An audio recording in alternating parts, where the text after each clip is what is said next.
पुणे शहराच्या परिसरामध्ये मागील काही तासापासून मुसळधार पाऊस सुरू आहे. या मुसळधार पावसामुळे पुणे शहरातील व नागरिकांचे जनजीवन विस्कळीत झाल्याचे पाहायला मिळाले. आपण आता कोरेगाव भीमा येथील भीमा नदीच्या पात्रामध्ये उभा आहोत. ही भीमा नदी ओसंडून वाहत आहे. भीमा नदीच्या पात्रामध्ये मोठ्या प्रमाणावर पाणी आल्याचे पाहायला मिळते आणि मोठ्या प्रमाणावर जलपर्णी देखील या पाण्याबरोबर वाहून जात असल्याचे दिसून येत आहे.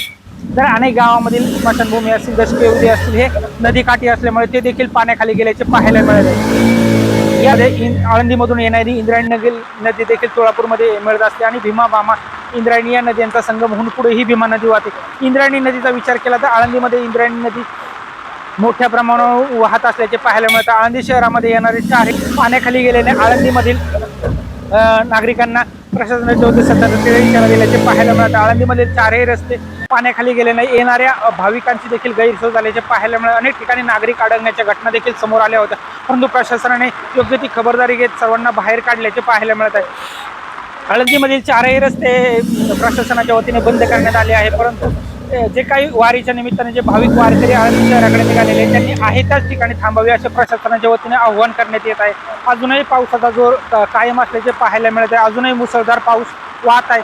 आपण आता भीमा नदीचा विचार केला तर भीमा नदीच्या पात्रामध्ये पाण्यामध्ये मोठ्या प्रमाणात वाढ होत असल्याचे चित्र पाहायला मिळत आहे. मागील काही तासामध्ये या पाण्यामध्ये मोठ्या प्रमाणात वाढ झाल्याचे पाहायला मिळाले. अजूनही पावसाचा जोर कायम आहे. प्रशासनाच्या वतीने रेड अलर्ट जारी करण्यात आला आहे. पुढील काही तासात असाच पाऊस सुरू राहील असे प्रशासनाच्या वतीने सांगण्यात येत आहे. त्यामुळे या पाणीपात्रामध्ये अजून वाढ होण्याची शक्यता प्रशासनाच्या वतीने वर्तवण्यात आली आहे. त्यामुळे नागरिकांना नदीकाठी किंवा नदीकाठच्या नागरिकांना सतर्कतेचा इशारा देण्यात आला आहे.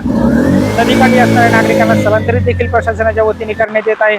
परंतु दोन दिवसावर वारी आल्यामुळे आळंदी येथील देखील इंद्रायणी नदीमध्ये मोठ्या प्रमाणावर पाणी आल्यामुळे देखील प्रशासन अलर्ट झाले आहे. आळंदीमध्ये येणाऱ्या भाविकांना प्रशासनाच्या वतीने आहे त्या ठिकाणी थांबण्याचा इशारा देखील प्रशासनाच्या वतीने देण्यात आलेला आहे, परंतु प्रशासन खबरदारी घेत असल्याचे चित्र आपल्याला पाहायला मिळत आहे. आपण देखील LS मराठीच्या माध्यमातून नागरिकांना आवाहन करतो, कारण पावसाचा जोर आहे. नदीकाठी व नदीच्या परिसरात असलेल्या नागरिकांनी स्थलांतरित करावे, जास्त पाण्याच्या खोलात जाऊ नये व सतर्क राहावे असे आव्हान LS मराठीच्या माध्यमातून आपण देखील प्रेक्षकांना करणार आहोत.